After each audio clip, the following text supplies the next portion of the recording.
ये सोबिया है जी, 14 साल इसकी उम्र है। इसकी वालदा इसके साथ बैठी है। ये किसी के घर में 6 साल से काम कर रही थी। जब इसकी माँ ने चाहा कि अब मेरी बेटी बड़ी हो रही है तो वहाँ से हटाने की कोशिश की तो उल्टा इल्ज़ाम लगाकर चोरी का 50,000 का पुलिस के हवाले कर दिया। पुलिस इसको ले जाती है थाना शादरा। वहाँ पर दबाव डालकर जदोगोब कर कर वो लोग भी जाते हैं जो इल्ज़ाम लगाया, जिसने इल्ज़ाम लगाया होता है वो भी जाते हैं और फिर पुलिस के सामने इसको टॉर्चर भी करते हैं, ज़हनी टॉर्चर भी करते हैं और उल्टा प्रेशर में आकर कुछ लिखा भी किया इनको। इनकी माँ से भी बात करूंगा, लेकिन सबसे पहले मैं आपको बताऊं कि ये एक रेंट का घर है। एक कमरा है, 2500 इसका किराया है, यानी कि कमाने वाला कोई नहीं है। माँ है, माँ भी किसी के घर में काम करती है, बेटी है और बेटी भी उनके घर में काम करती थी। लेकिन अब माँ नहीं चाहती कि मेरी बेटी वहाँ जाए, लेकिन वो लोग प्रेशर डाल रहे हैं। तो ऐसा क्यों होता है हमारे माशरे में? अक्सर ऐसी खबरें आती हैं कि काम करने वाली बच्ची को मार दिया है, काम करने वाली बच्ची को अपाहज कर दिया है, काम करने वाली बच्ची को लापता कर दिया गया है। तो ऐसे ही खबरें निकलती हैं। अगर ये काम नहीं करवाना चाहती अपनी बेटी से तो तुम लोग किसी और को रख लो। अगर खुद काम नहीं कर सकते तो किसी और को कर लो। किसी गरीब पर प्रेशर क्यों डालते हो? मैं बात करूंगा। बेटा, वो क्या कहते थे? वो कहते थे कि आप इधर ही रहना। अच्छा। और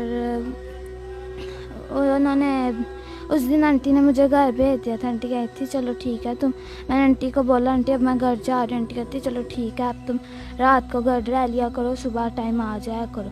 कहा ठीक है। उस दिन मैं उनके बच्चों के साथ खेली भी थी जो बायद ना है उनके साथ। उनका जो छोटा बेटा है वो पानी वाली गन लेके आया था, तो मैं गीली भी हुई थी। अगर मेरे पास पैसे होते तो वो गीले भी हो जाने थे ना। अच्छा, मुझे ये बताओ कि क्या काम करते थे वहाँ पर रोजाना? मैं काम नहीं करती थी, बस उनके पास रहती थी, वो आंटी के पास और उनके बेटे के पास। उनके बच्चों की देखभाल करती थी? जी उनके बच्चों का ख्याल रखती थी? जी। ठीक है। अच्छा, पुलिस स्टेशन कौन लेकर गया था फिर? पुलिस स्टेशन वो आए थे पहले और फिर उनके बाद वो फिर आंटी आई थी, उनका बेटा और पुलिस वो अंकल आए थे और वो कहे थे आप आधे घंटे में उधर आओ। तो पुलिस स्टेशन जब गए हो तो वहाँ पर उन लोगों ने क्या किया? और वो जो है ना वो पुलिस वाले अंकल वो गालियाँ निकाल रहे थे। अच्छा। और उनका जो बेटा है ना वो भी मामा को गालियाँ निकाल रहा था पुलिस स्टेशन में निकाल रहा था? जी।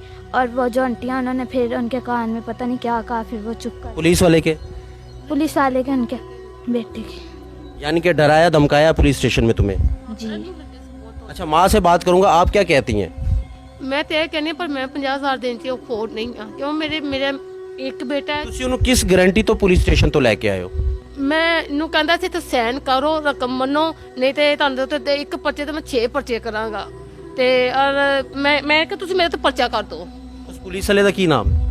ਉਹ ਤਾਂ ਨਾਂ ਜੀ ਇਹ ਭਾਈ ਮੈਨੂੰ ਪਤਾ। ਅੱਛਾ, ਥਾਣਾ ਕਿਹੜਾ ਹੈ? ਸ਼ਦਾਰਾ। ਅੱਛਾ, ਫਿਰ ਮੈਂ ਕਿ ਤੁਸੀਂ ਮੇਰੇ ਤੇ ਪਰਚਾ ਕਰ ਦਿਓ, ਮੇਰੀ ਹੋਏਗਾ ਕੋਈ ਬੇਟੇ ਜੋ ਫੋਟੋ ਮੈਨੂੰ ਪਿੱਛੋਂ ਕਰ ਲੈਣਗੇ। ਉਹਨੇ ਫਿਰ ਕਿਹਾ ਮੈਂ ਇੱਕ ਪਰਚਾ ਨਹੀਂ ਦੇਣਾ, ਮੈਂ ਤੁਹਾਡੇ ਤੇ 6 ਪਰਚੇ ਦੇਣੇ ਨੇ ਪੁਲਿਸ ਵਾਲੇ ਨੇ ਤੇ ਤੁਹਾਡੀ ਬੱਚੀ ਨਹੀਂ ਜਾ ਸਕਦੀ। ਕਿਹਦੀ ਮਜਬੂਰੀ ਚ ਮੈਨੂੰ ਉਹਨੇ ਕਿਹਾ ਇੱਥੇ ਸਾਈਨ ਕਰੋ, ਕਿਤੇ ਮੈਂ ਸਾਈਨ ਕਰਨੇ ਪੈਣ ਮੈਨੂੰ। ਅੱਛਾ। ਮੈਨੂੰ ਨਹੀਂ ਪਤਾ ਉਹਨਾਂ ਨੇ ਹੁਣ ਉਸ ਕਿਹੜੇ ਪੇਪਰ ਤੇ ਕਰਾਏ ਨੇ, ਕਿਸ ਚੀਜ਼ ਦਾ ਕਰਾਏ ਨੇ। ਉਹਨਾਂ ਨੇ ਮੇਰੇ ਕੋਈ ਕਾਪੀ ਫੋਟੋ ਕਾਪੀ ਕੁਝ ਨਹੀਂ ਦਿੱਤਾ। ਅੱਛਾ, ਇਹਨੂੰ ਲੈ ਕੇ ਪੁਲਿਸ ਵਾਲੇ ਗਏ ਸਨ ਬੱਚੀ ਨੂੰ? ਨਹੀਂ ਮੈਨੂੰ ਉਹਨਾਂ ਨੇ ਕਿਹਾ ਸੀ ਖੁਦ ਆਓ, ਨਹੀਂ ਤੇ ਤੁਹਾਨੂੰ ਇੱਥੋਂ ਚੁੱਕ ਕੇ ਲੈ ਕੇ ਜਾਵਾਂਗੇ। ਯਾਨੀ ਕਿ ਧਮਕੀ ਦਿੱਤੀ ਸੀ, ਚੁੱਕ ਕੇ ਲੈ ਆਵਾਂਗੇ, ਤੁਸੀਂ ਆ ਜਾਓ ਆਰਾਮ ਨਾਲ ਆਪਣੀ ਬੇਟੀ ਨੂੰ ਲੈ ਕੇ ਥਾਣੇ। ਫਿਰ ਸਾਡੇ ਮੁਹੱਲੇ 'ਚ ਵੀ ਕਹਿ ਕੇ ਗਏ ਨੇ ਨਾ, ਤੇ ਇਹਨਾਂ ਨੂੰ ਭੇਜੋ ਨਹੀਂ ਤੇ ਇਹਨਾਂ ਨਾਲ ਗਲਤ ਹਰਕਤ ਕਰਾਂਗੇ। ਗਲਤ ਹਰਕਤ ਕੀ ਕਰਾਂਗੇ? ਮਾਰਾਂਗੇ? ਇਹਨੂੰ ਕਹਿੰਦੇ ਸੀ ਯਾਰ ਤੂੰ ਨਾ ਪੇਸ਼ ਹੋਈ ਤੇ ਅਸੀਂ ਤੈਨੂੰ ਚੁੱਕ ਕੇ ਥਾਣੇ ਜਮ੍ਹਾਂ ਕਰਾਂਗੇ। ਇਸ ਬੱਚੀ ਨੂੰ? ਹਾਂਜੀ। ਤੇ ਫਿਰ ਥਾਣੇ ਕੀ ਹੋਇਆ ਸੀ? ਥਾਣੇ ਤੁਸੀਂ ਕਿਸ ਚੀਜ਼ ਤੇ ਸਾਈਨ ਕੀਤੇ ਨੇ ਤੇ ਕਿਹੜੀ ਗਾਰੰਟੀ ਤੋਂ ਇਹਨੂੰ ਲੈ ਕੇ ਆਏ ਹੋ ਥਾਣੇ ਬੱਚੀ ਨੂੰ? ਉਹਨਾਂ ਨੇ ਕਿਹਾ ਸੀ ਯਾਰ ਤੁਸੀਂ ਅਭੀ ਰਕਮ ਮੈਂ ਕਿਹਾ ਅਭੀ ਨਹੀਂ ਮੈਂ ਦੇ ਸਕਦੀ। ਮੈਨੂੰ ਕੋਈ ਟਾਈਮ ਸੋਚਣਾ ਸੀ ਚਾਹੀਦਾ ਹੈ, ਕਿਉਂਕਿ ਤੁਸੀਂ ਮੈਨੂੰ ਦਿੰਦੇ ਪਿਓ, ਟੌਰਚਰ ਕਰਦੇ ਪਿਓ ਜਾਂ ਮੇਰੀ ਬੱਚੀ ਨਾਲ ਕਰਦੇ ਪਿਓ ਹਾਂਜੀ, ਤੇ ਫਿਰ ਮੈਂ ਰਕਮ ਤੇ ਨਹੀਂ ਲਿਆ ਸਕਦੀ। ਉਹ ਫਿਰ ਪਿੱਛੋਂ ਭਾਈ ਨੇ ਫੋਨ ਕੀਤਾ ਹੈ ਤੇ ਇਹਨਾਂ ਨੂੰ ਟਾਈਮ ਦੇ, ਆਪਣੀ ਬੀਵੀ ਨੂੰ ਕਹਿੰਦਾ ਇਹਨਾਂ ਨੂੰ ਟਾਈਮ ਦੇ। ਮੈਂ ਕਿਹਾ ਮੈਨੂੰ ਟਾਈਮ ਦਿਓ, ਮੈਨੂੰ ਕੁਝ ਸੋਚਣਾ ਟਾਈਮ ਦਿਓ। ਉਹਨਾਂ ਨੇ ਮੈਨੂੰ ਮਹੀਨੇ ਦਾ ਕਿਹਾ, ਮੈਂ ਕਿਹਾ ਮਹੀਨੇ 'ਚ ਨਹੀਂ ਮੈਂ ਸੋਚ ਸਕਦੀ। ਉਹਦੀ ਬੀਵੀ ਨੇ ਕਿਹਾ ਨਹੀਂ ਨਾਲ ਜਾ ਤੂੰ 2 ਮਹੀਨੇ ਲੈ। ਵੈਸੇ ਮੇਰੇ ਮੀਆਂ ਦੀ ਰਕਮ ਨਹੀਂ ਗਈ, ਇਹਦੀ ਚੀਜ਼ ਦੀ ਗਾਰੰਟੀ ਮੈਂ ਵੀ ਦਿੰਨੀ ਆ ਤੇ ਸੋਭੀ ਇਹੋ ਜਿਹੀ ਬੱਚੀ ਨਹੀਂ ਹੈਗੀ, ਸਿਰਫ ਉਹ ਨਾ ਇੱਕ ਤੁਹਾਨੂੰ ਜ਼ਹਿਨੀ ਦਬਾਅ ਪਾਉਂਦਾ ਪਿਆ ਹੈ। ਯਾਨੀ ਕਿ ਬੱਚੀ ਵਾਪਸ ਆ ਜਾਏ ਉੱਥੇ ਕੰਮ ਤੇ? ਬੱਚੀ ਵਾਪਸ ਆਏ। ਤੁਸੀਂ ਕੀ ਚਾਹੁੰਦੇ ਹੋ ਹੁਣ? ਤੁਹਾਡਾ ਮੁਤਾਲਬਾ ਕੀ ਹੈ? ਸਾਨੂੰ ਤੁਸੀਂ ਬੁਲਾਇਆ ਤੇ ਤੁਹਾਨੂੰ ਸਾਰੇ ਦੇਖ ਰਹੇ ਨੇ, ਹੁਕੂਮਤ ਦੇ ਲੋਕ ਤੁਹਾਨੂੰ ਦੇਖ ਰਹੇ ਨੇ। ਮੈਂ ਤੇ ਇਹੀ ਕਹਿੰਦੀ ਆ ਮੇਰੇ ਨਾਲ ਕੋਈ ਸਹੀ ਤਰ੍ਹਾਂ ਚੱਲੇ, ਕੋਈ ਇਨਸਾਫ ਨਾਲ ਚੱਲੇ, ਕਿਉਂ ਮੇਰੇ ਵਿੱਚ ਇੰਨੀ ਅਫੋਰਡ ਨਹੀਂ ਹੈਗੀ ਤੇ ਮੈਂ 50,000 ਰੁਪਇਆ ਅਫੋਰਡ ਕਰਕੇ ਆਪਣਾ ਜਾਂ ਆਪਣੀ ਬੱਚੀ ਦਾ ਉਹਨਾਂ ਕੋਲ ਜਾਨ ਛੁਡਾਵਾਂ। ਇਸ ਮਕਾਨ ਦਾ ਕਿੰਨਾ ਕਿਰਾਇਆ ਦਿੰਦੇ? ਮੈਂ ਤਾਂ 500 ਦਿੰਨੀ ਤੇ ਸਾਰੇ ਮਾਮਲਾਤ ਘਰ ਦੇ ਖੁਦ ਹੀ ਚਲਾਉਂਦੇ ਹੋ? ਦੇਖ ਕਿੰਨੇ ਬੱਚੇ ਨੇ ਟੋਟਲ? ਮੇਰੇ 2 ਬੇਟੇ ਨੇ, ਇੱਕ ਹੈ ਮੇਰੀ ਬੇਟੀ ਹੈ, 3 ਬੱਚੇ ਨੇ ਮੇਰੇ। ज़िंदगी बड़ी सख्त नहीं है कि एक खातून होके बाहर जाके बच्चे का ख्याल रखना पालना कराया बड़ी मुश्किलात ने उत्तों फिर पुलिस का साडे माशरे च इस तरह का रोल है कि जलील होके रख देंगे ने शहरियों ਨੂੰ जलील कर देंगे ने। ਮੈਂ ਤੇ ਬੜੀ ਉਮੀਦ ਰੱਖੀ ਸੀ, ਮੈਂ 6 ਸਾਲਾਂ ਦੀ ਸਾਂ, ਮੈਨੂੰ ਬੜੀ ਸੀ ਉਹਨਾਂ ਤੇ ਤਾਂ ਉਹ ਮੇਰੇ ਨਾਲ ਇਹੋ ਹੀ ਹੱਥ ਕੰਮ ਕਰ ਨਹੀਂ ਸਕਦੇ ਕਿਤੇ ਨਾ। ਫਿਰ ਮੈਂ ਗਈਆਂ ਥਾਣੇ, ਮੈਂ ਉਹਦੀ ਬੀਬੀ ਨੂੰ ਕਿਹਾ, ਉਹਨੇ ਕਿਹਾ ਨਹੀਂ ਨਾਜ਼ੀਆ ਮੇਰੀ ਕੋਈ ਗਲਤੀ ਨਹੀਂ, ਸਾਰਾ ਕੀਤਾ ਕਰਾਇਆ ਤੇਰੇ ਪਾਈਂਦਾ ਹੈ, ਇਹ ਕਹਿੰਦਾ ਹੈ। ਮੈਂ ਕਿਹਾ ਤੁਸੀਂ ਕੁਰਾਨ ਚੁੱਕ ਲਓ, ਤੁਸੀਂ ਕੁਰਾਨ ਚੁੱਕ ਲਵੋ, ਮੈਂ ਕੁਰਾਨ ਤੇ ਰਕਮ ਦੇ ਦਾਂਗੀ, ਤੁਸੀਂ ਭਾਈ ਨੂੰ ਬੁਲਾਓ।